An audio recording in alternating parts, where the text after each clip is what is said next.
नमस्कार, आप देख रहे हैं हमारी खास पेशकश खास मुलाकात और आपके साथ मैं हूं दिव्यदर्शनी बिष्ट। आज हमारे साथ जो खास शख्सियत हैं उनको किसी इंट्रोडक्शन की ज़रूरत नहीं है, किसी इंट्रोडक्शन की वो मोहताज नहीं है, लेकिन फिर भी अगर बात करें उनकी पूरे करियर की तो वो एजुकेशन से सिविल इंजीनियर रहे हैं, प्रोफेशन से आईपीएस ऑफिसर हैं और पैशन से वेट लिफ्टर हैं। तो आप समझ सकते हैं कि कैसी खास शख्सियत हमारे साथ आई है। हमारे साथ आईपीएस अमित सिन्हा मौजूद हैं। सर, बहुत स्वागत है आपका HNN 24/7 में। धन्यवाद। इतनी सारी चीज़ें, एक मिक्सचर है आप में। जब आप एजुकेशन की बात करते हैं तो civil engineering, sudden switch profession की बात करें IPS officer, and then power lifting is your passion. कैसे, मतलब अगर शुरुआत से शुरुआत करें, किस तरह से? मैं आपको बताऊं, समहाउ तीनों इंटरलिंक्ड है। इंटरलिंक्ड यूँ है कि मैं जब तैयारी कर रहा था पटना में तो मुझे बॉडी बिल्डिंग या पावर लिफ्टिंग का कुछ पता नहीं था। जब मैं पहुंचा IIT रुड़की, उस समय यूनिवर्सिटी ऑफ रुड़की था, 1990 की बात है। तो मैं मेरा दोस्त था, उसके बड़े भैया बॉडी बिल्डर थे। He was in the 4th year. तो when we used to see him, हमें बड़ा अच्छा लगता था कि यार कितनी अच्छी बॉडी है, कहाँ जाते हैं। तो हमने पूछा तो पता लगा यूनिवर्सिटी में एक जिम है। तो मैंने कहा अच्छा जिम क्या होता है। तब तक मुझे ये भी नहीं पता था कि जिम क्या होता है। मैं जिम गया तो भैया ने कहा कि भाई तुम वजन उठा सकते हो बिकॉज तुम्हारा स्ट्रक्चर अच्छा है, you can be a good power lifter. तो समहाउ वहाँ जब मैं पहुँचा तो मैंने जब वजन उठाया तो वो मैं वहाँ का यूनिवर्सिटी का लास्ट ईयर का रिकॉर्ड उठा लिया था। तो उन्होंने कहा कि अरे तुमने तो लास्ट ईयर का रिकॉर्ड तोड़ दिया ऐसे ही खड़े खड़े, तो ऐसा करो तुम पावर लिफ्टिंग शुरू कर दो। तो मैंने पावर लिफ्टिंग शुरू कर दी। तो अगर देखा है तो यूनिवर्सिटी रुड़की से पावर लिफ्टिंग मेरा नाता 90 से जुड़ गया। 91 में मैंने वहाँ का रिकॉर्ड तोड़ा और 91 में इंटर यूनिवर्सिटी में मैं बिट्स पिलानी में मुझे सिल्वर और गोल्ड मिला अलग अलग प्रोग्राम्स में। और उसके बाद अगर आप देखें तो वहाँ पे रहते जो मैं पावर लिफ्टिंग करता था और मुझे सिविल सर्विसेज में आने की बहुत तमन्ना थी, तो लोगों ने कहा कि तुम फिर पावर लिफ्टिंग करते हो, तुम सिविल सर्विस का तो पुलिस में जाओ। तो बोलते बोलते लोगों ने पावर लिफ्टिंग से पुलिस कर दिया मुझे। तो इसीलिए मैंने भी अपना फर्स्ट चॉइस फिर पुलिस भरा। तो अगर देखें तो रुड़की का सिविल इंजीनियरिंग से पावर लिफ्टिंग और पावर लिफ्टिंग से फिर पुलिसिंग कहीं ना कहीं इंटरकनेक्टेड है। आप किस तरीके से देखते हैं एजुकेशन की, जहां से हम बात करते हैं, एजुकेशन किस तरीके से आपकी रही है और जो मोटिवेशन था सिविल इंजीनियरिंग करने के पीछे, क्या आपका मकसद था? बाकी तो आप बता ही चुके हैं। मैं आपको बताऊं, 99% हमारे जनरेशन के अगर आप बच्चों से पूछिएगा तो उनमें से 99% को यह पता नहीं कि वो अगर IIT में जा रहे हैं या किसी इंजीनियरिंग कॉलेज में जा रहे हैं तो उनको सब्जेक्ट क्या मिलेगा। वो जो मिल जाता था रैंक के हिसाब से हम लोग उसको एक्सेप्ट करते थे और मेरे लिए भी वही था। हाँ, ये जरूर था कि जब मुझे सिविल इंजीनियरिंग मिला तो मुझे बड़ा अच्छा लगा कि यूनिवर्सिटी रुड़की का सिविल इंजीनियरिंग तो नंबर 1 होता है। तो लगा कि चलो ऊपर वाले ने सही से मुझे सही डिपार्टमेंट सही जगह पे दिया। और रुड़की का सिविल इंजीनियरिंग में जैसा कि आप जानते ही हैं, मतलब पढ़ाई करने वाले टीचर्स का लेवल भी बहुत ऊंचा था। इनफैक्ट हम लोग के समय जिस तरह से पढ़ाई होती थी, मैक्सिमम जो अच्छे लड़के होते थे सिविल इंजीनियर्स, वो रिकमेंडेशन पे US वगैरह जाते थे, वहाँ बड़ी कंपनियों में और बड़े रिसर्च पेपर उनके होते थे। तो एक मोटिवेशन लेवल वहाँ सिविल इंजीनियरिंग का काफ़ी ज़्यादा था। तो सिविल इंजीनियरिंग मेरी चॉइस तो उस समय क्योंकि किसी की नहीं होती थी, लेकिन जाने के बाद वो चॉइस बन गई। और अगर आप देखिए तो उसके बाद वही सिविल इंजीनियरिंग का जो पढ़ाई हमने की और वो हमारे रूटीन के पुलिस के लाइफ में भी बहुत काम आई। और अदरवाइज अगर मैं देखूं, जैसे मैं पिछले 5 साल IT डिपार्टमेंट में था तो वहां भी हमें कहीं ना कहीं उसका कुछ ना कुछ फायदा जरूर हुआ। बिल्कुल। और आप सुपर कॉप के नाम से जाने जाते हैं, उत्तराखंड केडर के हैं, तो यहाँ पर जहाँ पर भी आपने काम किया आपको एक छवि मिली सुपर कॉप की। अगर इस सुपर कॉप की बचपन की बात की जाए तो क्या आप हमेशा से ऐसे दबंग टाइप्स थे कि जिसे देखकर बच्चे भी डरते हैं, या फिर शैतान टाइप्स जो होते हैं? मैं आपको बताऊं कि ऐसा कुछ नहीं है। और देख के डरना तो दूर की बात है। मैं मतलब मेरा इरादा कभी डराने का नहीं रहा। हाँ, ये जरूर है कि स्ट्रक्चर हैवी होने से कहीं भी थोड़ी बहुत डोमिनेटिंग हो जाता है। और स्कूल में भी मैं मतलब स्टूडेंट यूनियन में, चूंकि एक आप अगर इस तरह से देखो तो मैं आउटगोइंग भी था और मतलब थोड़ा बिल्ट वाइज था, तो इसलिए लोग मुझे सेलेक्ट भी करते थे एज यूनियन लीडर टाइप बच्चों के बीच में भी। तो ऐसा कुछ नहीं कि दबंगई वाली बात कहेंगे। हाँ, ये जरूर है कि स्ट्रक्चर ऐसा था तो इसलिए थोड़ी बहुत डोमिनेटिंग पर्सनालिटी थी, बट मेरा इरादा हमेशा से लोगों के बीच में मिलकर काम करने का ही रहता था। आईपीएस की बात अगर करें तो जब हम पुलिस की बात करते हैं तो एक सेंस ऑफ सर्विस आता है जब आप पुलिसिंग की बात करते हैं। आपके दिमाग में जब आपने आईपीएस चूज किया, आपको हमेशा सिविल सर्विसेज में जाना था, पुलिसिंग आपने चुना, आपको क्या था कि जब आप पुलिस में ज्वाइन करेंगे तो क्या आपका मोटिव रहेगा? देखिए बहुत अच्छा सवाल है, क्योंकि मैं अगर देखा जाए तो परिवार में भी जब बात होती थी तो मेरे पेरेंट्स को लगता था कि मुझे मैं पुलिस क्यों जा रहा हूँ, बिकॉज हमारे रिलेशन में एक हमारे आईपीएस ऑफिसर थे, हमारे कजन के हस्बैंड, उनकी इनकाउंटर में डेथ हुई थी। उसके बाद से ये हुआ था परिवार में कि नहीं ऐसा होना चाहिए, और कोई सर्विस देखो, आईपीएस मत रखो। लेकिन मेरे अंदर से एक तमन्ना थी कि मुझे कुछ ना कुछ करना है। तो पुलिस की जो तमन्ना थी, बचपन की तमन्ना, वो बाद में जब मैं आईपीएस बना, इनफैक्ट अब मैं आपको बताऊं कि जब मेरा स्कूल था पटना में, पटना सेंट जेवियर्स, वो बिल्कुल डिस्ट्रिक्ट मजिस्ट्रेट की दीवार से लगी हुई दीवार थी उसकी। तो हम लोग को सिविल सर्विसेज में जाने की तमन्ना जगी तब से। आईपीएस में आने की तमन्ना जगी रुकिया के। ऐसा लगता था कि पुलिस में रह के यूनिफॉर्म पहन के एक शान भी मिलेगी और शायद लोगों की मदद कर पाऊंगा। और शायद नहीं, एक्चुअली अगर देखा जाए तो आज की डेट में बहुत लोगों की मदद प्रत्यक्ष और परोक्ष रूप से मैंने की है। जब हम उत्तराखंड पुलिस की बात करते हैं तो मित्र पुलिस का नाम आता है कि उत्तराखंड पुलिस मित्र पुलिस है। आपने जब यहाँ काम करना शुरू करा था, क्या चैलेंजेस आपके सामने थे कि ये एक बहुत बड़ा चैलेंज है पुलिसिंग में, जो मैं अगर काम करूंगा तो शायद बेहतर हो जाएगा? देखिए मैं आपको बताऊं, शुरुआत में जब मैं उत्तराखंड आया, 2001 की बात है, उस समय मैं एसपी टिहरी के रूप में नियुक्त हुआ। मुरादाबाद से आया था और मुरादाबाद में बहुत काम होता था, डेली कुछ ना कुछ घटनाएं होती थी। उत्तराखंड में वैसा नहीं था, लेकिन मेरे पास सबसे बड़ा चैलेंज टिहरी एसपी होते हुए था टिहरी डैम को बनाने का। उस समय हमारे डैम के तमाम एजिटेशन हो रहे थे, कोर्ट केसेस चल रहे थे। अब उस समय हमने 200 व्यक्तियों को गिरफ्तार करके 11 दिन तक जेल में रखा था उस डैम को बनाने के लिए। और उसके बाद टिहरी शहर को खाली करना, पुरानी टिहरी को खाली करना। पुरानी टिहरी में आरटीसी के 500-500, बिकॉज नया राज्य बना था, हमारे पास पुलिस के कांस्टेबल नहीं थे। 2-2 हजार की 2 नियुक्तियां हुई उसमें। दोनों बैच में जो 1/4 बैच अगर कहिए, पूरा का पूरा टिहरी में मैंने अपनी जिम्मेदारी में ट्रेन किया उनको। तो ये इतना बड़ा चैलेंज था कि अगर एक तरफ ट्रेनिंग देना 1000 लोगों को, दूसरी तरफ जिले में इतने बड़े लॉ एंड ऑर्डर सिचुएशन को हैंडल करना, या यूपी में इसको करने के लिए 2-3 एसपी लगते हैं, तब जाके होता है। तो वो उत्तराखंड में मौका मिला मुझे कि इस काम को करने के लिए मैं अपने स्तर से कर सकूं। और जहां तक मैं देखूंगा कि वो काम बखूबी बहुत अच्छे से हुआ। और इसमें मैं ये नहीं कहूंगा, मैं कहूंगा कि उत्तराखंड में मैं जो सबसे अच्छी चीज देखी कि यहाँ पे छोटा सिपाही भी आपकी गलत बात को, मतलब अन्य राज्यों की भांति आंख मूंद के नहीं पालन करता है। वो आपसे जरूर एक सवाल करता है कि सर ऐसा क्यों। यद्यपि मैं इसको इनडिसिप्लिन नहीं कहूंगा, लेकिन कहीं कहीं पर ऐसा देखने को मिला कि हम लोग यहाँ पे अपने सबऑर्डिनेट को भी गलत ऑर्डर दिला के गलत काम नहीं करवा पाते थे। तो जिससे कि एक अंदर से एक स्वाभिमान की भावना दिखती थी और ऐसा लगता था कि हाँ, इस काम को कराने के लिए राइट पुलिस फोर्स है। तो जब हमने नियुक्तियां की शुरुआत में, हम लोगों ने काफी भर्ती की। टिहरी में रहते हुए मैंने 200-250 लोगों की भर्ती की। उस समय मैं कांस्टेबल की रिक्रूटमेंट में हम लोग बोर्ड के अध्यक्ष होते थे। तो जब लोगों से इंटरव्यू लेते थे तो ऐसा लगता था कि यहाँ पे एक आत्मसम्मान की भावना बहुत अधिक है। चूंकि पहले से ही उत्तराखंड के लोग फौज में अपनी सेवाएं देते रहते थे, तो उस कारण से एक यहाँ पे देश की सेवा और वर्दी पहनकर उस सर्विस की सेवा का जो भाव था वो इनकम्पेरेबल था किसी और सर्विस में। तो उस कारण से मुझे लॉ एंड ऑर्डर संभालने में बहुत सुविधा मिली। सिर्फ मैं टिहरी का ही नहीं बताऊंगा, टिहरी एसपी रहते हुए तो जो टिहरी डैम एजिटेशन को सॉल्व करने में मुझे उत्तराखंड पुलिस के अपने साथियों के साथ जो मौका मिला वो तो है ही। उसके बाद भी जब मैं एसएसपी उधम सिंह बना तो उत्तराखंड का पहला नक्सलाइट कैंप हम लोगों ने वहां बस्ट किया था। 2004 में बहुत बड़ा नक्सलाइट मूवमेंट उस समय हुआ था और एमसीसी के लोग, इनफैक्ट उस समय हमारा मार्क्सिस्ट कम्युनिस्ट सेंटर पहली बार यूनाइट हुआ था अक्टूबर 2004 में, जिसको कि हम लोगों ने यहाँ पे उसका कैंप हंसपुर खत्ता में बस्ट किया था। वो भी उत्तराखंड के हमारे साथियों ने ही, पुलिस के लोगों ने मिल के किया। तो मैं कहूँगा कि चैलेंजेस वाइज तो अगर देखा है तो उत्तराखंड में बहुत अच्छे चैलेंजेस मिले, लेकिन यहाँ की हम फोर्स के साथ रह के उन चैलेंजेस को बखूबी हम लोग निभाए। बिल्कुल। और जिस तरीके से आपने आत्मसम्मान की बात की है, पुलिस में हम एक चीज देखते हैं, किसी भी सिविल सर्विसेज में अगर बात करें, अधिकारी कोई भी लेवल का हो, एक प्रेशर की बात हमेशा की जाती है कि ऊपर से प्रेशर बहुत आता है कि कई बार आपको ऐसे डिसीजंस लेने पड़ते हैं तो शायद अगर आत्मविश्वास के साथ आप लोग कहें कि नहीं लेना चाहते, लेकिन लेने पड़ते हैं।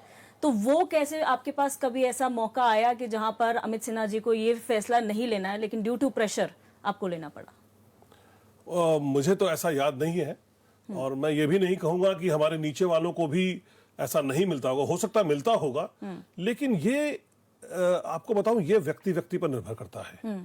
और मैंने कई लोगों को देखा है वो अपने कैरेक्टर को उसी तरह से बिल्ड करते हैं कि उनको कोई आके कुछ बात सुना जाए, और कुछ लोग ऐसा अपने आप को बिल्ड करते हैं कि उसको कोई कुछ सुना ही ना पाए।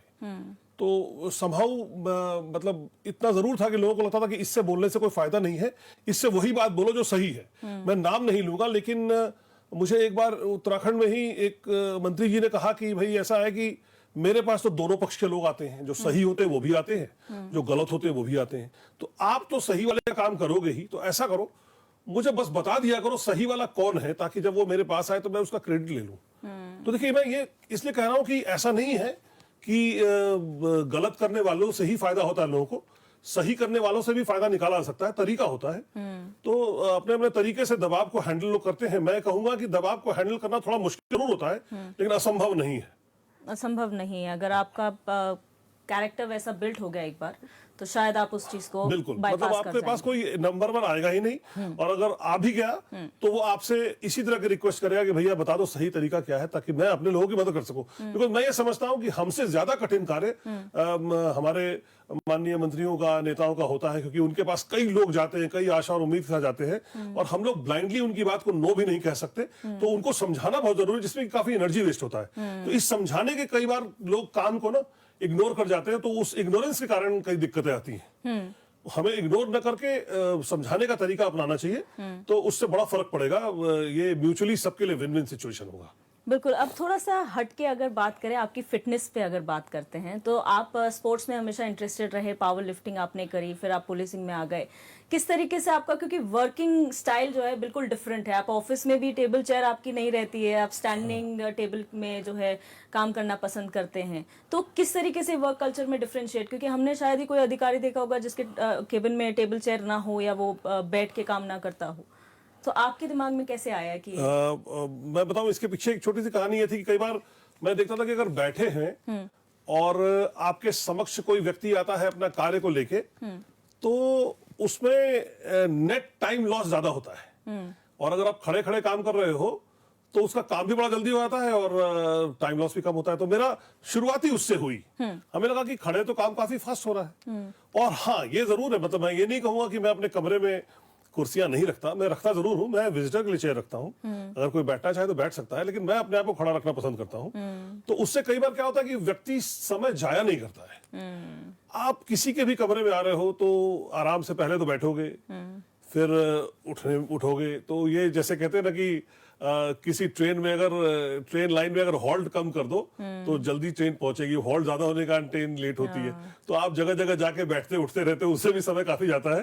तो बेस्ट तरीका वही मैंने सोचा कि खड़े खड़े काम कर लो, तो अगले भी कोई भी काम जल्दी हो जाएगा और कोई आपत्ति महसूस नहीं करता। बिकॉज मैं किसी को ये नहीं कहता कि आप बैठिएगा नहीं, बिकॉज ऐसा होता है कि मैं किसी से बात कर रहा हूँ खड़े खड़े और दूसरा व्यक्ति एंटर कर लेता रूम में, क्योंकि मैंने अपने कमरे का सिस्टम रखा है कि मैं ग्लास डोर में काम करता हूँ, बाहर से कोई भी देख सकता है अंदर क्या है नहीं है। फिर भी उसको लगता है अंदर कोई नहीं है तो कमरे में एंटर कर जाता है, तो एंटर करता है तो उसके बैठने के लिए सोफा है, उस पर बैठ सकता हूँ, कोई दिक्कत नहीं।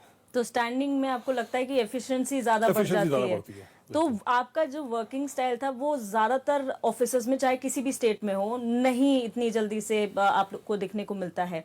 तो आपके जो सबऑर्डिनेट्स हैं या आपके जो कलीग्स हैं साथ के, वो किस तरीके से इस वर्क कल्चर को लिया है? मेरे ख्याल से कलीग्स और हमारे सबऑर्डिनेट्स को तो बड़ा फायदा होता है, क्योंकि क्या है कि आप बैठे हुए हो और आपका सबऑर्डिनेट खड़े होके झुक के आपसे फाइल साइन करा रहा है, तो उसको झुकने में कमर तो झुक ही रहा है उसका, और अगर खड़े खड़े में करा रहा हो तो खड़े खड़े साइन करा रहा है फाइल। दोनों का सम्मान बराबर है। बिल्कुल। तो इसमें तो मुझे लगता है किसी को आपत्ति होनी चाहिए।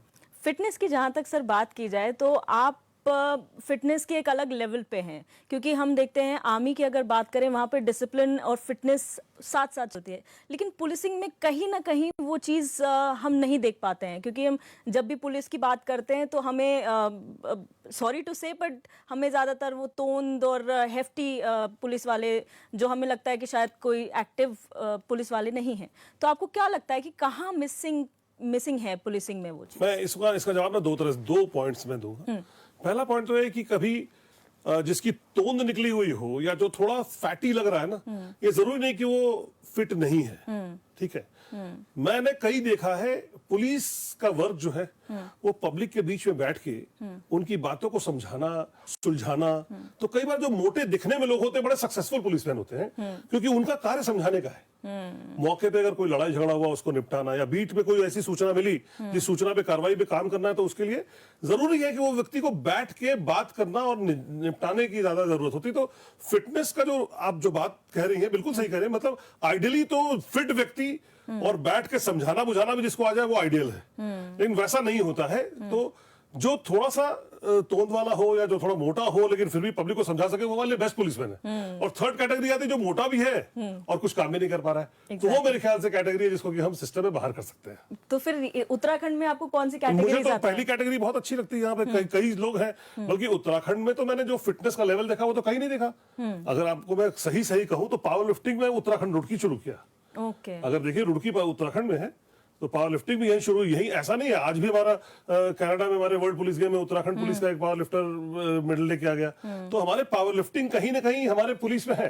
और फिटनेस का लेवल देखिए तो उत्तराखंड के हमारे पुलिस के जवान कई अच्छे स्पोर्ट्स में काम करते हैं और मेडल लाते हैं। हाँ, ये जरूर है कि आमतौर पर चूंकि पुलिस की नौकरी थोड़ी सिविलियन नेचर की होती है और इसमें बहुत ज्यादा भागदौड़ की आवश्यकता नहीं पड़ती है। हाँ, आपको ऑफिस में बैठ के समझाना या चौकी के बीट पे बैठ के समझाना, बीट पे बैठ, ये सब चीजें होती है। इसलिए बैठ के समझाने के चक्कर में शायद इसमें थोड़ी बहुत आर्मी की तुलना में मैं कहूंगा कि हेफ्टीनेस होता है।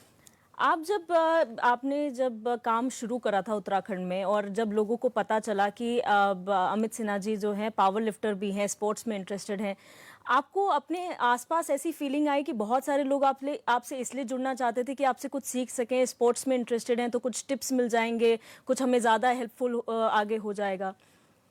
मैं ऑल्दो उत्तराखंड पुलिस में अभी तो मैं उत्तराखंड पुलिस का जो हमारा स्पोर्ट्स बोर्ड है उसका भी मैं वाइस चेयरमैन हूँ, वाइस प्रेसिडेंट हूँ। तो लेकिन मुझे ऐसा लगता है कि इन सब चीज़ों से ज़्यादा हटके अगर आप देखिए तो मैंने इस प्रोफेशन को कंपटीशन के लेवल पर चुना इसलिए ताकि मैं एक लीडिंग बाय एग्जांपल देखना चाहता था।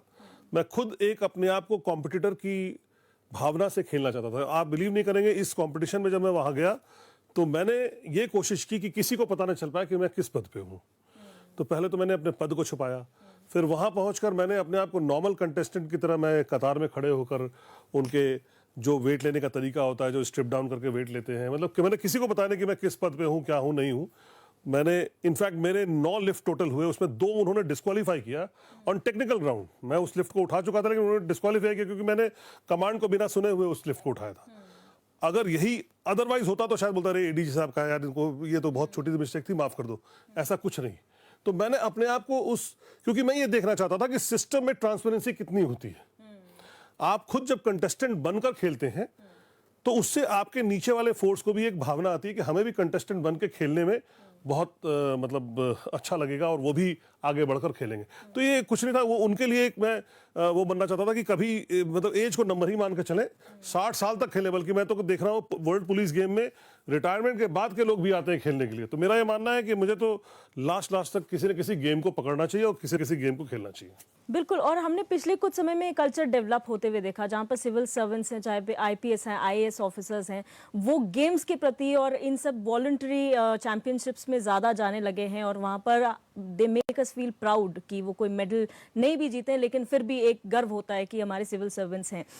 ऐसे में आपको क्या लगता है कि इससे कितना बूस्ट उन लोगों को मिलता है जो ये सोचते हैं कि शायद हम भी अगर अधिकारी लेवल पे होते तो आसानी से जा सकते थे, लेकिन हम कुछ रीजन की वजह से नहीं जा पाते क्योंकि आपके सबऑर्डिनेट्स का काम मेरे ख्याल से बहुत ज़्यादा प्रेशर्ड होता है। मैं मानता हूँ आपकी बात सही, इसलिए कई बार हमारी टीम क्लोज भी नहीं हो पाती है स्पोर्ट्स के लिए। लेकिन फिर भी जो थोड़ा सा एक्स्ट्राऑर्डिनरी खेलता है उसको छुट्टी की दिक्कत नहीं आती है, उसको हम लोग प्रैक्टिस करने का पूरा मौका देते हैं। हाँ, ये ज़रूर है कि कई इसमें ऐसे लोग होते हैं जो अच्छा तो खेलते हैं लेकिन उन्हें काम करने में भी बहुत मजा आता है। जैसे कोई थानाध्यक्ष है, वो थानाध्यक्ष के पद पे है तो, या चौकी इंचार्ज है, चौकी इंचार्ज के पद पे है, वहां से छुट्टी लेके प्रैक्टिस करना मुश्किल काम है। तो यहाँ मैं उनको यही आगाह करूंगा या मतलब आपके माध्यम से मैं उनको बताना चाहूंगा कि आप लोग गेम जरूर खेलिए। साल में ये एक एटलस सिंड्रोम होता है। एटलस सिंड्रोम ये होता है कि आपके ग्लोब आपके कंधे पे, आपको लग रहा है कि मैं हटूंगा तो ग्लोब गिर जाएगा। अरे भैया, एक ग्लोब कहीं नहीं जाने वाला। आप चाहे चौकी इंचार्ज रहो, चाहे थाना इंचार्ज रहो, चाहे आप किसी पद पे रहो, समय निकालो, खेलो, ये आपके अपने फिटनेस के लिए है और आपको अच्छा लगेगा। इनफैक्ट मैं तो कहता हूँ गेम्स जो होती है वो लाइफ में आपको ना एक हार के खड़ा होना सिखाती है। You know how to behave after getting failed. आप फेल हो गए उसके बाद लोग हताश हो जाते हैं। अगर आपको गेम्स की आदत है तो आप डेली फेल होइएगा, डेली कहीं ना कहीं हारिएगा, तो उससे आपको हारने की लत लग जाएगी और हारने की लत के बाद जीतने की लत लगेगी, क्योंकि आप हारिएगा तभी जीतने की बात सोचिएगा। अगर आप हमेशा जीत रहे हैं, ऐसा होता नहीं गेम्स में, कभी ना कभी तो आप हारते हैं। तो ये बहुत ज़रूरी है किसी भी प्रोफेशन में, किसी भी चीज़ में। आप अगर गेम्स को अपना एक साइड बिजनेस के रूप में रखते हैं, एक पैशन के रूप में रखते हैं, तो ये आपको ज़िंदगी का तरीका भी, आपका सलीका भी जो है उसमें शुमार करता है।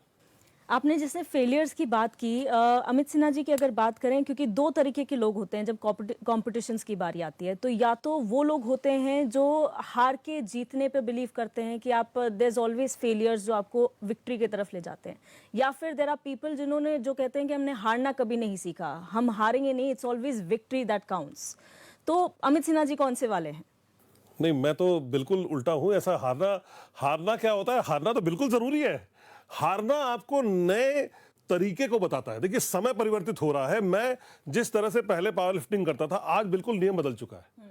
जब मैं अभी आज से, बल्कि ये प्रैक्टिस मैंने 3 महीने पहले शुरू की, तो जिस दिन पहले दिन मैं जिम गया तो मैंने सारे पुराने नियम से जो मैं अपने रोड की टाइम में सीखता था वो लिफ्टिंग की, तो सब गलत हो गया। तो कहा आप तो हार गए, आप तो कर ही नहीं सकते। तो फिर मैंने नया नियम सीखा कैसे होता है। तो नियम सीखना ज़रूरी है। अगर आप हारिएगा नहीं तो आप करेक्शन नहीं कर पाइएगा, आप अपने आप में इंप्रूवमेंट नहीं लाइएगा। जैसे ही आप कहते हैं कि मैं तो हमेशा जीतता हूं, जीतने का मतलब, अगर आप महान हैं, बिल्कुल समझिए कि देवतुल्य हैं, तभी वो स्थिति आती है कि आप जीतने के बाद भी आप खुद से एक बार रेज करते हैं और बोलते हैं अब मुझे इस लेवल पहुंचना है। तो वो तो असंभव है। मतलब इतना ये ह्यूमनली पॉसिबल नहीं दिखता मुझे कि लोग यही कहते हैं कि मुझे हारने की आदत नहीं है। देखिए, हारने की आदत तो आपको बनानी पड़ेगी, क्योंकि अगर आप हारिएगा नहीं तो आप देखिए ना, किसी भी चीज़ में आपको अगर कोई नाला पार करना है और आप नाले के एज पे खड़े हैं, तो आप पहले 4 कदम पीछे लेते हैं, एक रेस लगाते हैं, उसके बाद नाले को कूदते हैं। तो पीछे आना तो बहुत ज़रूरी है, स्ट्रैटेजिकली इंपॉर्टेंट है। तो इसलिए हारना ऐसा नहीं कि आपकी लाइफ में आ गया तो बहुत बड़ी चीज़ होगी। हारेंगे तो ज़रूर आप, क्योंकि हारने के बाद ही आपको ये समझ में आएगा कि गलती आप कहाँ कर रहे थे। सर, आपकी अगर पूरी डे रूटीन की अगर बात की जाए, डिसिप्लिन की, जहाँ क्योंकि आपके प्रोफेशन में डिसिप्लिन इज़ वेरी इंपॉर्टेंट, आप किस तरीके से अपनी लाइफ को जीते हैं वो आपके करियर में भी झलकता है। तो आप किस तरीके से, आपका अगर रूटीन की बात करूँ, डेली रूटीन आपका क्या रहता है? देखिए, अभी तो वही है कि मैं मॉर्निंग में जिम जाता हूँ, बिकॉज मैं अभी वर्ल्ड गेम्स की तैयारी कर रहा हूँ जो अक्टूबर में मंगोलिया में है। तो इसके लिए मैं थोड़ा ज़्यादा जिम जा रहा हूँ आजकल। आज मॉर्निंग में भी जाता हूँ और इवनिंग में भी जाता हूँ, और उस बीच में मैं अपने ऑफिस के कार्य को निष्पादित करता हूँ। यद्यपि मुझे लगता है कि इससे थकान मुझे बहुत होती है, लेकिन फॉर्चुनेटली अभी मतलब मैं उसको निभा पा रहा हूँ, मुझे कोई दिक्कत नहीं आ रही है। ऐसे में जब जिमिंग की बात करते तो हम देख रहे थे कि आप 2 घंटा शाम को जो है वो जिम करते हैं, कार्डियो करते हैं मॉर्निंग में, और जिस तरीके से आपके थे 180 स्क्वाट्स, 95 बेंच प्रेस, 160 डेडलिफ्ट, ये युवाओं के लिए भी, यूथ में भी कर पाना थोड़ा सा चैलेंजिंग होता है कि हमारे लिए वो बेंचमार्क होता है कि हम इतना कर सकते हैं। आप किस तरह से अपने लिए बार सेट करते जाते हैं पूरा टाइम? जो आपने स्टैटिस्टिक्स दिया, ये मेरा तब का स्टैटिस्टिक्स जब मैं रुड़की में था, पढ़ता था, उस समय मैंने इतना उठाया था।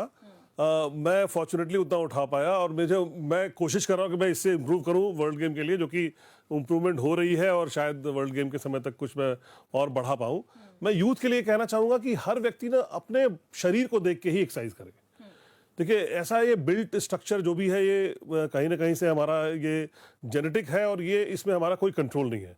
अगर किसी की हाइट ज़्यादा है या किसी का बिल्ट चौड़ा है तो वो उसको चेंज नहीं कर सकता। हाँ, टेक्निक्स को लाकर वो व्यक्ति अपने स्टैटिस्टिक्स को इम्प्रूव कर सकता है, और टेक्निक्स के लिए डेली प्रैक्टिस की ज़रूरत होती है, एक डिसिप्लिन की ज़रूरत होती है, और साथ में हारने के बाद स्प्रिंग अप होकर जीतने की ज़रूरत होती है। एक फीलिंग की जरूरत होती है कि हाँ, मैं जीत सकता हूँ। अंदर से एक फायर होना चाहिए, बिना फायर का नहीं हो सकता। पैशन की आपने बात करी, फायर की बात की, लेकिन आजकल एक ट्रेंड है, अगर हम जिमिंग की बात करें, एक्सरसाइज की बात करें, मस्कुलर होने की बात करें, क्योंकि कई लोगों को अच्छा लगता है कि हम अच्छे दिखें, अच्छी बॉडी हो, वेल चिजल्ड, वेल शेप्ड हो हम। लेकिन कई लोग ऐसे होते हैं जो अपना प्रोफेशन में भी काम करना चाहते हैं, इसको अपना प्रोफेशन भी बनाते हैं, and some people are just for good looks. तो आप दोनों के लिए क्या सलाह देना चाहते हैं? मैं दोनों के लिए सबसे पहला सलाह ये दूंगा कि अपने डेली रूटीन और अपने फूड हैबिट्स पे ज़रूर ध्यान दें। आजकल एक फैशन चल गया है अननेसेसरी सप्लीमेंट्स लेने का, तो मैं ये कहूँगा कि आजकल इंटरनेट भरा हुआ है इंफॉर्मेशन से।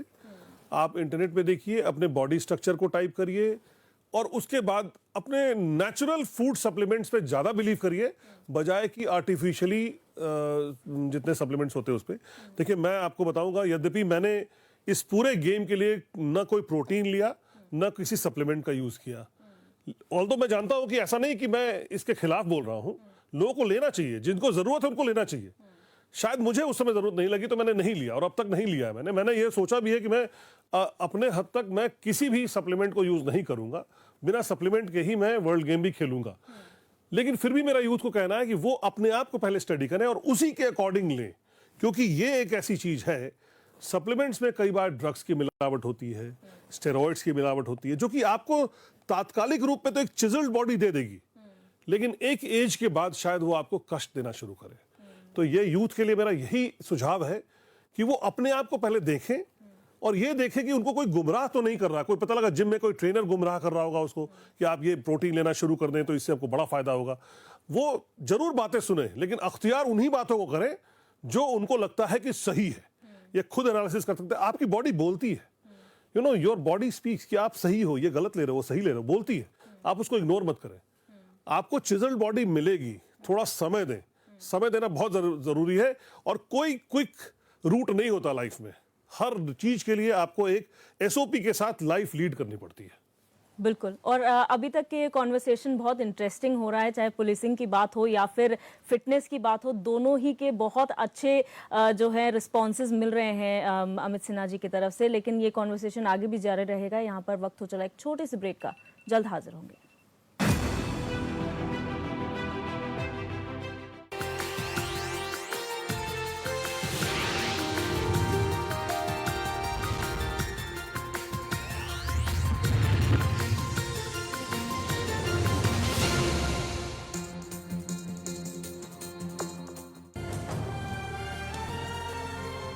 पहाड़ ही नहीं, हमारी पहचान भी है। HNN 24/7, जुनून सच दिखाने का। हमारी सभ्यता ही हमारी विरासत है। HNN 24/7, जुनून सच दिखाने का। गंगा सी पवित्रता उत्तराखंड के कण कण में है। HNN 24/7, जुनून सच दिखाने का।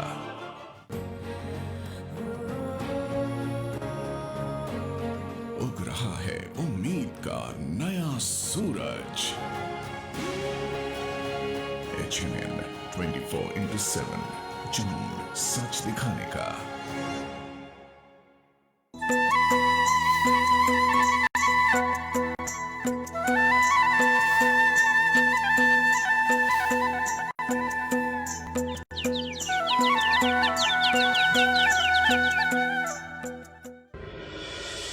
जंग के मैदान में गोरखा सैनिकों ने हमेशा शौर्य गाथा लिखी है, जिसकी सबसे बड़ी मिसाल देहरादून के खलंगा युद्ध को माना जाता है। अंग्रेजों के खिलाफ गोरखा सैनिकों की बहादुरी को याद दिलाता यह स्मारक आज 200 साल बाद भी अपनी शौर्य गाथा कहता है। इस स्मारक से कुछ ही दूरी पर एक और युद्ध स्मारक बना हुआ है। ये युद्ध स्मारक ठीक उसी जगह पर है जहां नेपाली सेना का किला हुआ करता था। 1814 के अक्टूबर में हुए नालापानी युद्ध में तकरीबन 3500 ब्रितानी सैनिकों ने तोप और गोला बारूद के साथ गोरखा सैनिकों पर हमला किया था। इस हमले में मेजर जनरल रॉबर्ट रोलो जिलेस्पी के साथ 800 ब्रितानी सैनिक मारे गए थे। कहा जाता है कि इस युद्ध में महिलाओं और बच्चों समेत करीब 600 नेपाली सैनिकों ने नालापानी पहाड़ पर ब्रितानी फौज के हमले को खुकरी, तीर धनुष और पत्थरों से 3 बार नाकाम कर दिया था। अंग्रेज फौज का कमांडर भी इस लड़ाई में मारा गया, जबकि गोरखा सैनिकों का नेतृत्व कर रहे बलभद्र सिंह भी शहीद हो गए थे। इस युद्ध में गोरखा सैनिकों की बहादुरी को अंग्रेजों ने भी पूरा सम्मान दिया उन्होंने 1815 में गोरखा रेजिमेंट की स्थापना की। भारत के साथ ही इंग्लैंड में भी गोरखा रेजिमेंट का होना गोरखा सैनिकों के महत्व को बताता है। इसके साथ ही अंग्रेजों ने देहरादून की सहस्त्रधारा रोड पर खलंगा शहीदों की याद में एक स्मारक बनवाया। स्मारक में लगे शिलापट पर बलभद्र और उनकी फौज को वीर दुश्मन कहकर संबोधित किया गया है।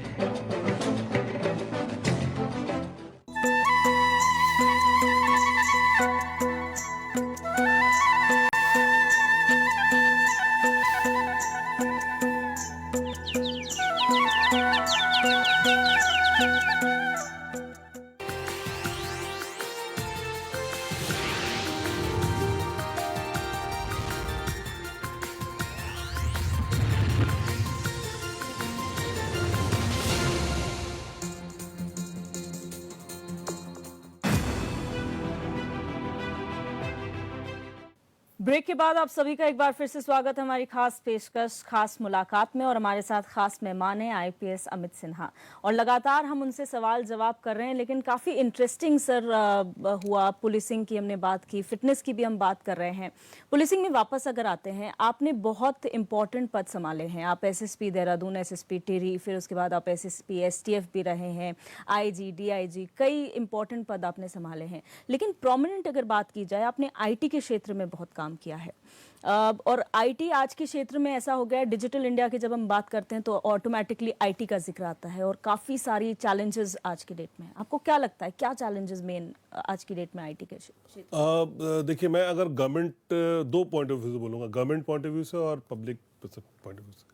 तो सरकारी अगर मैं बात करूँ तो हमारे उत्तराखंड में हमारे पास डेटा सेंटर नहीं था, जो कि मैं जब आईटी का मुझे चार्ज मिला तो डेटा सेंटर बनाया हमने। और साथ में हमारा जो स्टेट वाइड एरिया नेटवर्क था, इसमें चूंकि पहाड़ी क्षेत्र होने के कारण काफ़ी जगह बार हमारे बीएसएनएल की लाइन कट जाती थी, तो उससे कम्युनिकेशन में दिक्कत आती। तो हमने एसडी वैन बनाया, software defined wireless wide area network, जिसमें कि हम पूरे उत्तराखंड के सारे ब्लॉक लेवल तक हमारे जो है वो कनेक्टेड हैं सीमलेसली। तो ये दो चीज़ें, बहुत सरकारी तंत्र इससे काफी अच्छा हुआ। और इसके अतिरिक्त भी ई ऑफिस लगभग हमने पूरे सचिवालय का ऑन कराया। मतलब आज के डेट में 100% सचिवालय ई ऑफिस पे आ गया है, जिसके लिए माननीय मुख्यमंत्री जी ने मुझे सुशासन पुरस्कार भी दिया था। इसके साथ अगर देखें तो आईटी क्षेत्र में खास करके, जो ये तो सरकारी बात हो गई, पुलिस में भी हमने कोशिश किया कि ऑटोमेशन कितना हो सके। तो हमारी जो एक सीसीटीएनएस है वो हमारे सारे थानों में अभी लगी हुई है, और हमारे जितने थाने हैं सभी कंप्यूटराइज हैं। और आपको कई बार मुझे भी लगता है कि इतना जल्दी कैसे हो गया। 2013 से आज 10 साल हो गए, हमारे 100% वर्क जो पुलिस के हैं वो कंप्यूटर पे हो रहे हैं। तो ये सब हम लोग ये कहेंगे कि इस पूरे पिछले 10 साल में हमारी जो पुलिस की टीम है, हमारी जो आईटी डिपार्टमेंट की टीम है, इन लोगों ने मिलकर किया। ये तो एक चैलेंज हुआ। दूसरा अगर आप देखिए तो हमारा जो दूसरा चैलेंज है वो हमारा साइबर ऑफेंसेस को लेकर है, साइबर क्राइम को लेकर है। इसमें भी उत्तराखंड में, अगर उत्तराखंड पर्सपेक्टिव से देखें तो दो इसके पहलू हैं। एक पहलू है जहां की हाई लेवल की हैकिंग और रैंसमवेयर अटैक्स होते हैं, और दूसरे लेवल की है वो जो छोटे लेवल पे हमारे ओटीपी फ्रॉड्स या पासवर्ड फ्रॉड्स होते हैं, वो होते हैं। तो इसमें अगर देखा जाए तो बड़े लेवल के हैकिंग की शिकायतें अभी तक उतनी आई नहीं है उत्तराखंड में, लेकिन छोटे लेवल की ओटीपी फ्रॉड, जिसमें लोगों का 10 लाख रुपया मारा जाना, 15 लाख रुपया मारा जाना, वो सब चीजें काफी हुई हैं। तो इस पे कार्य करने के लिए मैं एसएसपी एसटीएफ भी रहा हूं यहाँ पर, और हम लोगों ने शुरू में क्रेडिट कार्ड फ्रॉड पकड़े थे, और कुछ ये लगातार हमारी टीम करते भी रहती है। और अभी तो हमारे एसटीएफ ने बड़ा अच्छा, मतलब बिटकॉइन पे फ्रॉड पकड़ा, जो कि पूरे कंट्री लेवल पे नंबर 1 पे आ गया। ऐसा कहीं नहीं हुआ था, सबसे पहली बार पकड़ा है उन्होंने। तो जो क्रिप्टो करेंसी पे हुआ था फ्रॉड। तो मैं ये कहूँगा कि उत्तराखंड में अगर देखें तो मेरा अपना मानना है कि अगर मैं गांव के लेवल पे साइबर अवेयरनेस के लिए, क्योंकि देखिए ये बहुत इंपॉर्टेंट है साइबर हाइजीन मेंटेन करना। साइबर हाइजीन का मतलब होता है कि हम अपने मोबाइल का ओटीपी किसी को ना बताएं। मोबाइल पे कोई ओटीपी आता है, हर व्यक्ति ओटीपी बता दीजिए, ओटीपी बिल्कुल नहीं बताना चाहिए। तो सबसे पहला थंब रूल तो ओटीपी नहीं बताएं। दूसरा है कि आपके पास कोई भी ऐसा ईमेल या मैसेज आता है कि आपकी लॉटरी लगी है, आप लिंक को क्लिक करें, वो ना करें। तो इस तरह मैं बताऊंगा, अगर ये दो साइबर हाइजीन मेंटेन कर लिया लोगों ने, तो 90% हमारा साइबर फ्रॉड बंद हो जाएगा। हमारी गलती क्या है कि हम लोग जानते हुए भी, पढ़े लिखे लोग भी ओटीपी शेयर कर देते हैं, अपने ऐसे लिंक पे क्लिक कर देते हैं जिससे कि फिर वो एक साइबर क्रिमिनल के उस पर चढ़ जाते हैं। तो मैंने देखा कि कुल मिलाकर इतने सारे स्टडी के बाद कि ये दो चीज अगर मैं कर लूँ तो हमारी साइबर हाइजीन बड़ी अच्छी मेंटेन रहती है। आपने ई ऑफिस की बात की और टेबल चेयर के साथ साथ आपके ऑफिस में जो नहीं मिलेगी वो है फाइल्स, क्योंकि आप लोग ऑनलाइन ही काम करते हैं। लेकिन अगर डिजिटल होने का प्रोज हैं तो कॉन्स भी हैं। आपको क्या लगता है कि वो ऐसा कौन सा चैलेंज है जो आपको लगता है कि ये काम तो ईजी हो रहा है लेकिन ये बहुत ज्यादा डेंजरस हो सकता है आगे आने वाले समय में? मैं इसको डेंजरस ना बोल के ये कहूंगा कि प्रिकॉशन की आवश्यकता है। कारण क्या बताता हूँ, डेंजरस क्या नहीं है। फाइलों के लिए सबसे बड़ा डेंजर है कि जिस स्टोर में फाइल रहा उसमें आग लग गई, सारी फाइलें खत्म हो गई। तो डेंजरस तो हर जगह है। आप फाइलों को डिजिटल कर दिए, उसका एडवांटेज क्या है कि आपके पास एक तो पेपर बचा, नंबर 2 आपके अननेसेसरी फाइल के मूवमेंट में जो फिजिकल मूवमेंट में टाइम लग रहा था वो खत्म हुआ। तीसरा कि आपके पास टाइम की फ्लेक्सिबिलिटी है, आप किसी भी समय उस ऑफिस को देख सकते हैं, आप डिपेंडेंट नहीं है अपने सबऑर्डिनेट पे कि वो आपको फाइल पुट अप करेगा। चौथी बात जो सबसे बड़ी है वो है ट्रांसपेरेंसी। आपको पता है कि आपकी वो फाइल किस व्यक्ति के पास कितने दिन तक रही है। तो इसलिए अगर देखें तो इसमें खतरा नहीं है। हाँ, फिर भी प्रिकॉशन लेने की आवश्यकता है, जैसा कि मैंने बताया। और प्रिकॉशन कैसे लेते हैं? प्रिकॉशन यो लेते हैं कि हम अपने ई ऑफिस को अपडेटेड रखें ताकि वो हैक ना हो पाए। हम अपने ई ऑफिस पे ऐसे सारे के सारे फीचर्स को एक्टिवेट रखें जिससे कि कोई भी अगर पेन ड्राइव लगाकर या कहीं लगाकर वायरस को उसमें डाल रहा है तो उसका मुझे पता लग जाए। तो अगर आप इन सब चीजों को देखेंगे तो प्रिकॉशन ज्यादा इसमें इंपॉर्टेंट है बजाय कि इससे डरना। तो हमारे ख्याल में डरने की आवश्यकता नहीं, सिर्फ प्रिकॉशन लेते रहे और देखते हैं कि हम प्रॉपर साइबर हाइजीन मेंटेन कर रहे हैं। अपने ऑफिस में हम पेन ड्राइव नहीं लगा रहे हैं, अननेसेसरी बग्स नहीं उसमें जा पा रहा है, तो हमारा ये ऑफिस ठीक चलेगा। विजिलेंस की बात करते हैं सर। विजिलेंस डिपार्टमेंट भी आपने हेड किया है, उसमें कई सारे मामले आपके सामने आए और प्रोमिनेंटली अगर बात की जाए तो IAS Ramvilas Yadav most prominent case रहा है। जब हम नॉर्मल व्यक्तियों की अगर हम बात करते हैं, बिजनेसमैन की बात करते हैं, कॉरपोरेटर्स की बात करते हैं, तो ये बिल्कुल क्लास अलग हो गया। लेकिन जब हम आईएएस अधिकारियों की जो अधिकारी लॉबी होती है उसकी बात करते हैं तो when they come into this caucus तो कितना चैलेंजिंग हो जाता है उसको करना, because you share the same brain cells as they do. मैं आपको बताऊं, इसमें मैं सबसे बड़ी चीज कहूंगा कि हमारे माननीय मुख्यमंत्री जी की पहल कहूंगा कि उन्होंने इसको एकदम बिल्कुल ऐसा कहा कि नो नॉनसेंस, और अगर गलत है तो उसमें सजा होनी चाहिए। और इस कारण से, क्योंकि ये विजिलेंस डिपार्टमेंट जो फंक्शन करता है उसमें हमें हर तरफ से हर लेवल पे परमिशंस लेनी पड़ती है, और फॉर्चुनेटली इसमें सारे वरिष्ठ अधिकारियों का सहयोग रहता है तभी जाकर हो पाता है। और आप देखिए कि जब चीजें अति हो जाती हैं, करप्शन जब सीमाएं लांघ जाता है तो कार्रवाइयां होती ही हैं, और शायद इसमें इसीलिए कार्रवाई हुई। और फिर मतलब ये दुर्भाग्यपूर्ण भी है एक तरह से, लेकिन ये सिस्टम के लिए एक लेसन भी है कि ऐसा होने पर सजा मिलती है। और आज देखिए, आज 1.5 साल 1.25 साल हो गए, अभी तक बेल नहीं मिली है। तो इसलिए ये चीजें जगजाहिर है कि गलत करोगे तो कभी ना कभी फंसोगे ही, चाहे माध्यम मैं रहूं चाहे माध्यम कोई और डायरेक्टर विजिलेंस रहे। लेकिन कई बार ऐसा होता है, आपने कहा राम विलास यादव का एग्जाम्पल अलग है, लेकिन कई बार हम ऐसे कहते हैं कि बहुत सारे केसेस होते हैं जिसमें अधिकारी इन्वॉल्व होते हैं लेकिन अपराइट नहीं पता चलता कि हाँ ये अधिकारी इन्वॉल्व है, नाम बाहर निकल कर नहीं आता है। और फिर हम कहते हैं कि करप्शन बहुत ज्यादा है, इसलिए शायद हो सकता है कि उनका नाम बाहर नहीं आ रहा है, वो गिरफ्तार नहीं हो रहे हैं। ऐसे चैलेंजेस आपने फेस किए हैं? मतलब मुझे लगता है कि इससे ज्यादा महत्वपूर्ण ये है कि जो बहुत गलत कर रहा है वो समय समय पर सजा पाता रहे। क्योंकि अगर आप ऐसे खोजोगे तो फाइलों पे मिस्टेक्स भी बहुत होती हैं। कई लोग तो गलती कर देते हैं, उसके बाद वो उनका बोनाफाइड मिस्टेक होता है। ये समझना बड़ा मुश्किल होता है कि वो बोनाफाइड है मेलाफाइड है, जानबूझ के किया है, पैसे। तो गलत 100 गलत ऐसे आदमी बच जाएं जिन पे कि हम सिद्ध नहीं कर पा रहे हैं कि वो सही है गलत है, लेकिन एक जो 100% श्योर है कि वो गलत है उसको जरूर सजा देनी चाहिए। तो वहां हम लोग करते हैं। जहां भी थोड़ा शक की बात होती है वो हम लोग अवॉइड करते हैं कि हो सकता है वो व्यक्ति सही हो, तो सही को सजा दिलवाना। मतलब तभी विजिलेंस में काफी सारे लेवल हैं कि हम लोग इसमें एक मतलब गलत दिखता है लेकिन कई बार अंदर से शक होता है कि शायद ये बोनाफाइड, क्योंकि क्या है ना, अधिकारी पेपर पे साइन करता है, वो कई बार फेथ में साइन करता है, नीचे वाले ने फेथफुली उसको दिया, उसने साइन कर दिया, तो ऐसे में उसका फंसना गलत है। तो इसलिए हम लोगों ने कोशिश ये की, ऑल्दो आपने देखा होगा 1064 का जो हम लोगों ने ऐप शुरू किया, इससे फायदा हमें ये हुआ कि 1064 के ऐप पे रात बेरात हमें मैसेजेस आते थे कि फला जगह करप्शन है, ये करप्शन, ट्रैप के लिए लोग इनिशिएटिव लेते थे, तो हमने ट्रैप भी करवाया है। तो लब्बल इसका ये है कि गलत व्यक्ति, मतलब जो 100% जिसपे श्योरिटी है कि ये गलत है वही फंसे, जिसपे 99% लग रहा है गलत है लेकिन 1% गुंजाइश लग रही है कि शायद सही हो सकता है, उसको हम लोगों को भेजने में अंदर से एक पीड़ा फील होती है। राइट। अब वर्क कल्चर की अगर हम बात करें सर, वर्क कल्चर बहुत ज़रूरी होता है किसी भी ऑर्गेनाइजेशन के लिए, चाहे प्राइवेट हो या सरकारी। हमने पास में बहुत ऐसे अधिकारियों के लिए सुना है कि सबॉर्डिनेट्स जो है नहीं चाहते कि हम फला अधिकारी के साथ या उसके साथ काम करें, क्योंकि बहुत घुटन सी एक उनको महसूस होती है। तो वर्क कल्चर में आपको क्या लगता है, क्या चीज़ इंपॉर्टेंट है? क्योंकि हायरार्की सब जगह होती है और मेरे को लगता है कि वो मेंटेन होनी चाहिए, लेकिन ऐसा क्या चीज़ होनी चाहिए जिससे हायरार्की भी बने रहे और कंफर्ट से भी आपके सबऑर्डिनेट्स आपके साथ काम करते रहे? मैं कहूँगा कि इसमें अगर मैं अपनी बात कहूँ तो मुझे कभी भी अपने वरिष्ठ अधिकारियों से दिक्कत नहीं आई और कनिष्ठ अधिकारियों से भी एक सौहार्दपूर्ण माहौल में ही काम किया। हाँ, ये जरूर कहूँगा कि कई बार क्या होता है कि व्यक्ति अपने कैरेक्टर को अपनी नौकरी से डिफाइन करने लगता है और वो अपने कैरेक्टर को भूल जाता है, वो नौकरी में ज्यादा समाहित हो जाता है। तो मेरा मानना है कि अपने आप को अपने कैरेक्टर के हिसाब से ही चलना चाहिए। नौकरी आपको कर्तव्य तो सिखा सकती है, लेकिन उस अधिकार से आप घमंड में चूर हो जाएं और नीचे वालों का अहित कर दें, ऐसा नहीं करना चाहिए।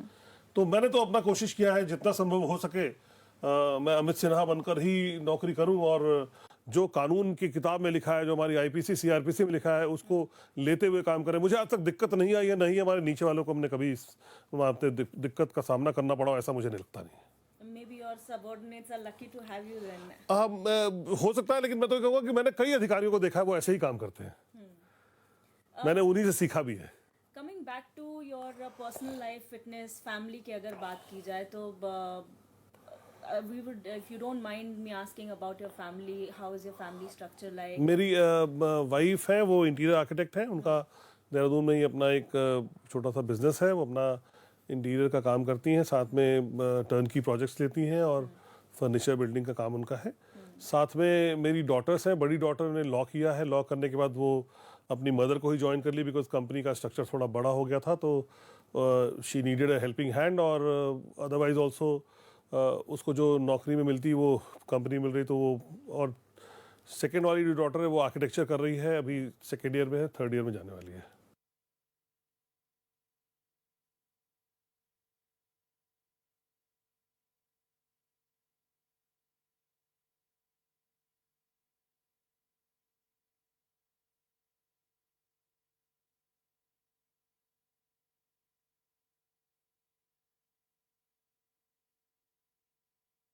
देखिए, शुरुआत में तो डर तो लगता था, क्योंकि मैं 3-4, जैसे यूपी की अगर मैं बात करूं तो एएसपी डेज में 3-3, 4-4 दिन तक घर से बाहर रहना और चेजिंग में रहना और बदमाशों के पीछे भागते रहना, तो किसी भी न्यूली मैरिड वाइफ को शायद वो बहुत अच्छा न लगे, लेकिन ऐसी मजबूरियां होती थी कि वैसा करना पड़ता था। लेकिन हम लोगों ने कोशिश की कि धीरे धीरे करके उसको नॉर्मल किया, और अब वो स्थिति आ गई है कि अब वो सारे हम लोग अब समझ में आ गई है, क्योंकि नौकरी काफ़ी लंबी हो गई है। तो बल्कि मैं आजकल देखता हूँ, मैं ज़्यादा मेरी wife is more busy than me, because she is doing her own business, so she is more busy than. When it come to daughters, जब डॉटर्स की बात आती है, क्योंकि बेटों का तो पता होता है कि you train them in a certain way और हो सकता है आपकी लेगेसी फॉलो करें, लेकिन जब डॉटर्स की बात आती है, एक फादर से बहुत पर्सनल टच होता है, different corner in the heart you have for daughters. तो कैसा रहा आपके डॉटर्स के साथ आपका, और आपके प्रोफेशन से आपके डॉटर्स को कितना हेल्प मिली? मैंने एक्चुअली अपने प्रोफेशन को अपनी फैमिली पे कभी लाने दिया नहीं, तो शायद उन लोगों को बहुत ज़्यादा इसके बेनिफिट्स का अंदाज नहीं है कि क्या उनको इसके बेनिफिट्स क्या हो सकते हैं। उसको मैंने अपनी घर पे, मैं एक सरकारी नौकरी की तरह ही किया, बहुत कम फैसिलिटीज़ हमारे बच्चों ने इस्तेमाल किया, लेकिन ये ज़रूर है कि उनके अंदर पुलिस बनने की तमन्ना तो यद्यपि नहीं रही, मैंने कभी प्रेरित भी नहीं किया उनको कि आप पुलिस में आओ, लेकिन ये ज़रूर है कि जैसे चूंकि मेरी वाइफ ने एक डिफरेंट प्रोफेशन शुरू कर दिया तो वो उस प्रोफेशन को ज़्यादा पसंद करने लगी, और मैंने हमेशा उनको सपोर्ट किया कि तुम लोग जो कुछ करो अच्छा करो, अपने लिए अच्छा करो। और मेरे लिए ऐसा लगता है कि चाहे बेटा हो चाहे बेटी हो, सभी को अपने पैर पे खड़ा होना चाहिए, क्योंकि मैंने अपनी करियर में नहीं भी तो हज़ारों फैमिली डिस्प्यूट सॉल्व किए हैं, और मैं ये रियलाइज़ करता हूँ कि जहाँ पे हस्बैंड वाइफ के मैरिजेस के डिस्प्यूट जब मैं सॉल्व करता हूँ तो ऐसा लगता था कि अगर लड़कियाँ अपने पैर पे खड़ी हैं और अपना काम खुद से कर ले रही हैं तो उनमें कॉन्फिडेंस लेवल डिफरेंट होता है, और वो फिर वो कॉन्फिडेंस लेवल उनके घर के बनाने में भी मदद करता है। तो ये दोनों तरह चलती है। कई बार आदमी, लड़कियां जो घरों पे रहती हैं, काम को डिलिबरेटली छोड़ देती हैं, उनमें एक कॉम्प्रोमाइज़ करने की ज़्यादा आदत हो जाती है, जिससे कि कई बार एट्रॉसिटीज़ भी बढ़ जाती हैं। तो मैं ऑल्दो ये मैं बिल्कुल 100% श्योरिटी के साथ नहीं कह सकता, ये मैंने अपने अनुभव से देखा है कि लड़कियों को काम करना चाहिए। काम करने से उनके अंदर का जो कॉन्फिडेंस होता है वो उसको एक समाज में सम्मान दिलाने में मदद करता है।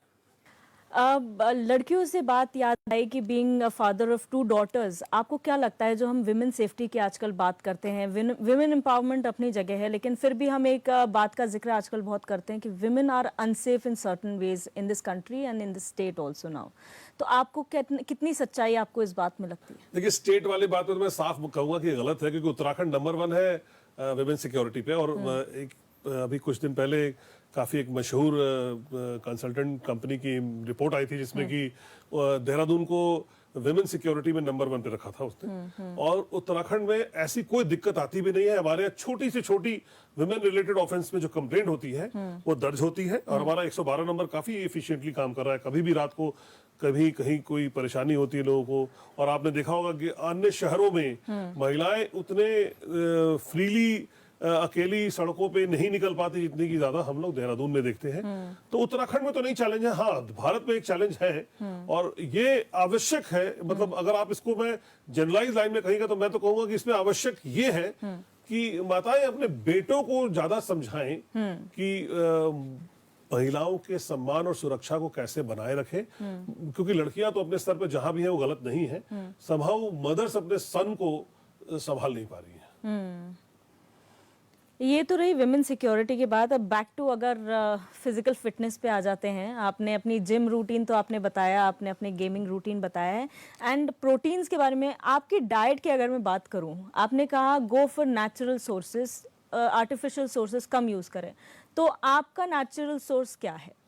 मैं कहूंगा जो प्रोटीन में विश्वास करते हैं मैं उनको बता दूं। मतलब मैंने तो कैलकुलेट किया, अगर आप अंडे लेते हो तो जैसे मैं 10-12 अंडे ले लेता हूं, मैं स्प्राउट्स ले लेता हूं, एक मैं देखिए मैं वेजिटेरियन हूं, मतलब बेसिकली मैं वेजिटेरियन, मैं कन्वर्टेड टू एग्स आल्सो।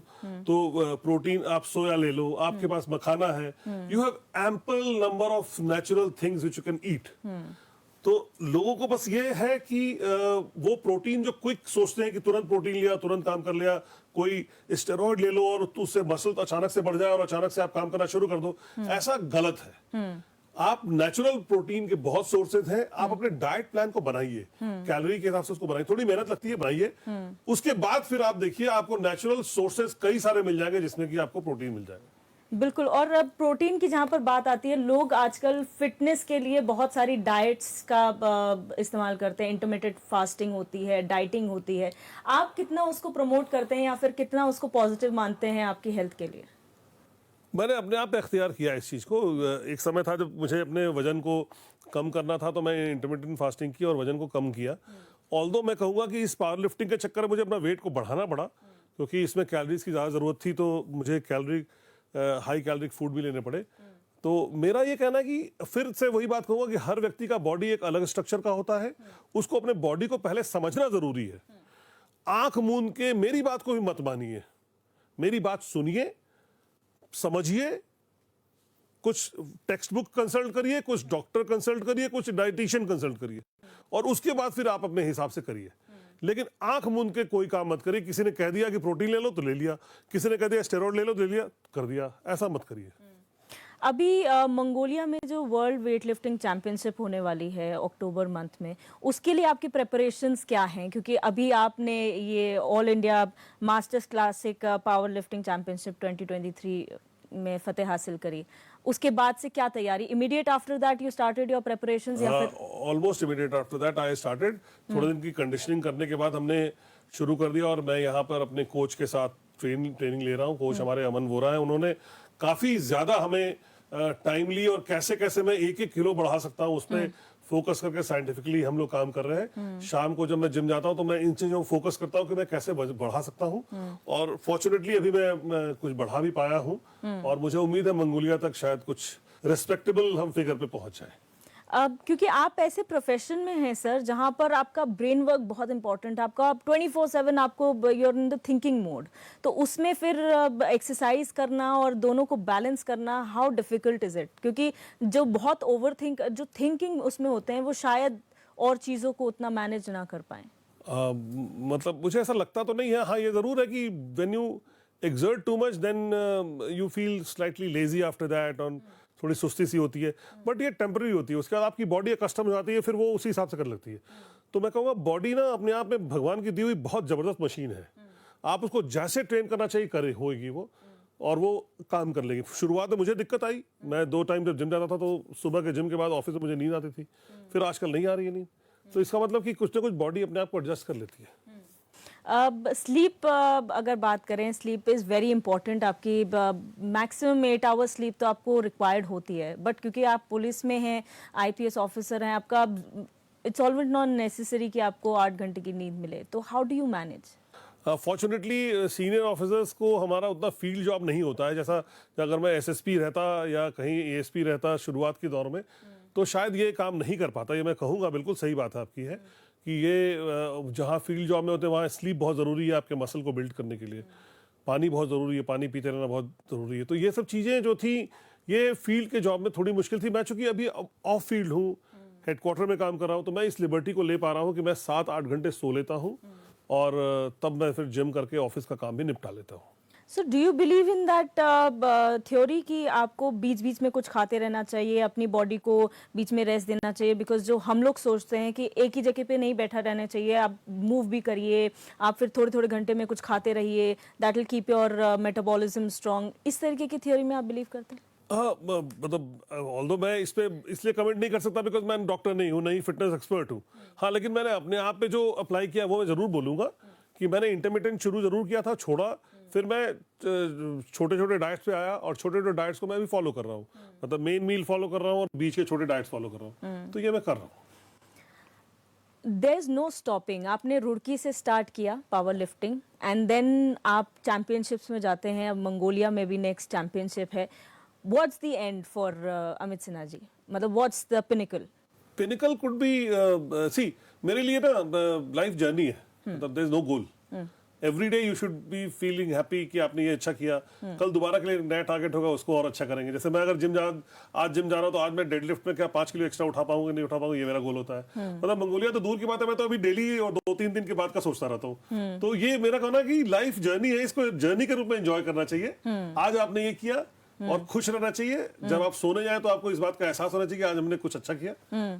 और बहुत ज्यादा गोल की तरफ ओरिएंटेड मैं नहीं हूँ। हो सकता है कि मुझे होना चाहिए, लेकिन मैं ऐसा नहीं हूँ। मुझे लगता है कि नहीं, डेली मैं कुछ अच्छा कर रहा हूँ तो यही बहुत अच्छा है। बिल्कुल। और किस तरीके से आप अपने आप को फैमिली टाइम, अगर फैमिली टाइम की बात करें, क्योंकि ऑफिसर्स के साथ ही होता है या आर्मी पर्सन्स के साथ ही होता है कि आप अपने फैमिली को टाइम नहीं दे पाते हैं, this is one complain that they have. सो आपकी फैमिली को आपसे कंप्लेन है कि आप टाइम नहीं देते? कंप्लेंट तो देखिए, आप अगर 100% टाइम दे दीजिए तभी कंप्लेंट होती है।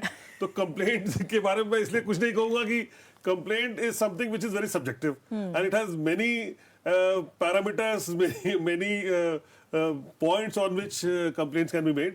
बट ये जरूर है कि जैसा कि मैंने शुरू में ही बताया कि जब मैं फील्ड में था तो चूंकि मैं समय दे नहीं पाता था और अब मैं फील्ड में नहीं हूँ, अब समय उससे ज्यादा दे रहा हूँ, तो कंप्लेंट इसीलिए शायद नहीं है।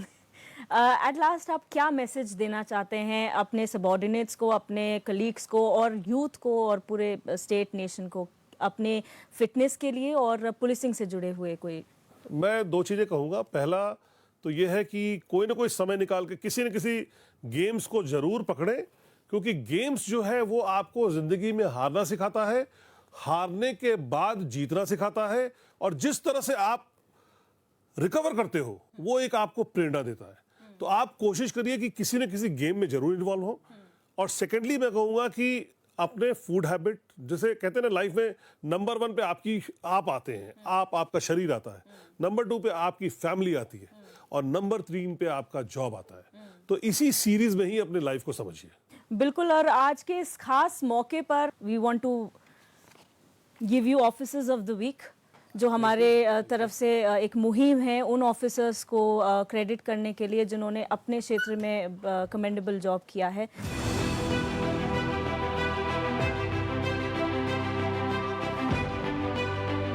तो आज खास मुलाकात में हमारे साथ थे आईपीएस अमित सिन्हा, जो कि एडीजी प्रशासन भी हैं इस वक्त, और कई महत्वपूर्ण पद वो इस स्टेट में संभाल चुके हैं। आपने सुना जिस तरीके से बेबाकी से उन्होंने अपनी बातों का जवाब दिया है, अपनी बातों को बताया है, चाहे फिटनेस को लेकर हो, फैमिली को लेकर हो, या फिर पुलिसिंग को लेकर हो। और हम उम्मीद यही करते हैं कि जिस तरह से इन्होंने अभी गोल्ड मेडल जीता, ये आगे आने वाले समय में भी अपने पैशन को कंटिन्यू रखें और इसी तरीके से हमको गर्व का एहसास कराते रहें। फिलहाल खास मुलाकात में मेरे साथ बस इतना ही। आप देखते रहिए HNN 24/7, जुनून सच दिखाने का।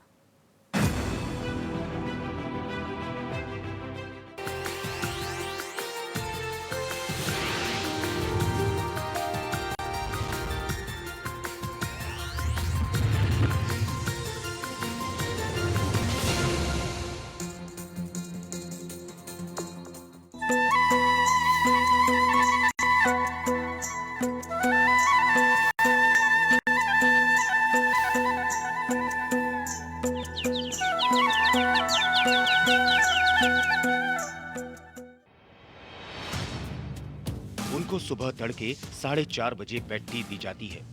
उन्हें 9 बजे नाश्ता और शाम 7 बजे रात का खाना भी मिलता है। 24 घंटे उनकी सेवा में भारतीय सेना के 5 जवान लगे रहते हैं। उनका बिस्तर लगाया जाता है, उनके जूतों की बाकायदा पॉलिश होती है और यूनिफॉर्म भी प्रेस की जाती है। इतनी आराम तलब जिंदगी है बाबा जसवंत सिंह रावत की, लेकिन आपको ये जानकर अजीब लगेगा कि वे इस दुनिया में नहीं हैं।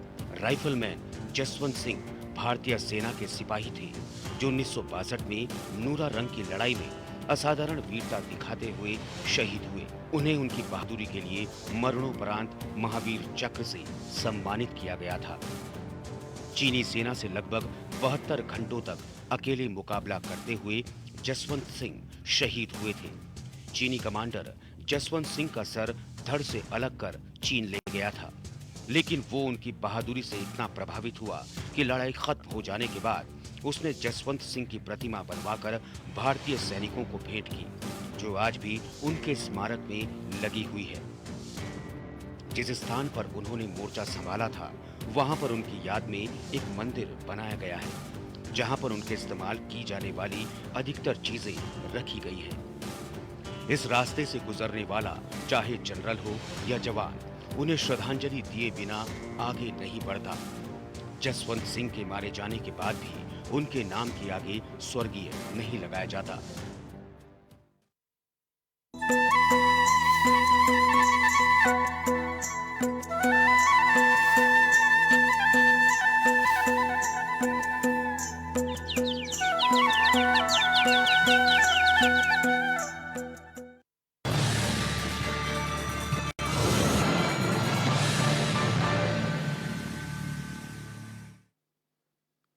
नमस्कार, मैं खास प्रोग्राम न्यूज स्पेशल में आप सभी का बहुत बहुत स्वागत है।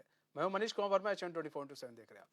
देहरादून नगर निगम के 100 वार्डों में LED स्ट्रीट लाइट की मरम्मत का कार्य एक बार फिर से चरमरा गया है। अधिकांश वार्डों में LED लाइट के खराब होने से क्षेत्रों में अंधकार तो पसरा हुआ ही है, वहीं स्थानीय लोगों में भी आक्रोश है। इस बाबत पार्षदों ने भी LED स्ट्रीट लाइट की मरम्मत का कार्य देख रही कंपनी पर सवाल उठाना शुरू कर दिया। सूत्रों के अनुसार वर्तमान में लगभग 4000 से अधिक शिकायतें पेंडिंग पड़ी हैं, जिन्हें निस्तारण करने की कंपनी पसीने छूट रहे हैं। हालांकि नगर निगम और कंपनी के लोग दावे जरूर कर रहे हैं कि सभी शिकायतों का निस्तारण किया जा रहा है, लेकिन हकीकत कुछ और ही है। इधर कुछ पार्षदों से संपर्क किया गया तो उन्होंने भी इस पर अपनी प्रतिक्रिया देते हुए कहा उनके वार्ड में अधिकांश LED स्ट्रीट लाइट बंद पड़ी है, जिसकी शिकायत उन्होंने नगर निगम के अधिकारियों के साथ की है, लेकिन लाइट की मरम्मत का कार्य देख रही कंपनी से भी की है, लेकिन उनकी शिकायत पर कोई कार्रवाई नहीं हो पाई। और अब वे नगर निगम के समक्ष धरना प्रदर्शन करेंगे।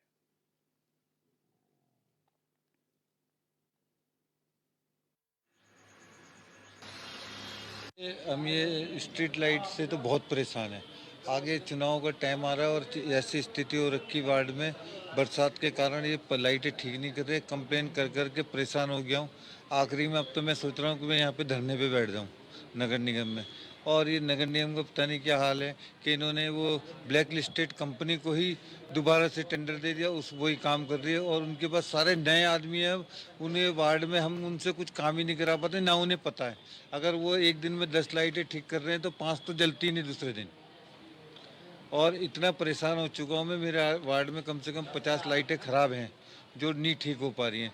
कभी नगर निगम में कंप्लेन कर रहा हूँ, कभी उनके जो ये इनका इंचार्ज है स्ट्रीट लाइट का, उनको फ़ोन करता हूँ तो फ़ोन ही नहीं उठाते। कभी फ़ोन उठाते तो बस वो कहते भेज देंगे, पर आता कोई नहीं है। अभी तक कोई लाइट ठीक करने नहीं आया। मेरे को लगता है, सबको लग रहा है मिली भगत है, जब भी तो ब्लैक लिस्टेड कंपनी को दोबारा से काम दिया जा रहा है, तो क्यों दिया जा रहा है? पहले जो अभी बीच में रूटीन बहुत अच्छा हो गया था, हफ्ते में 2 बारी आ रहे थे लाइट ठीक करने के लिए, और लाइट कंप्लेन भी नहीं थी इतनी ज़्यादा। अब तो इतनी ज़्यादा कंप्लेन होगी, जब आई नहीं रहे ठीक करने 1-1, 1.5 महीने, तो क्या होगा? यही हाल होगा।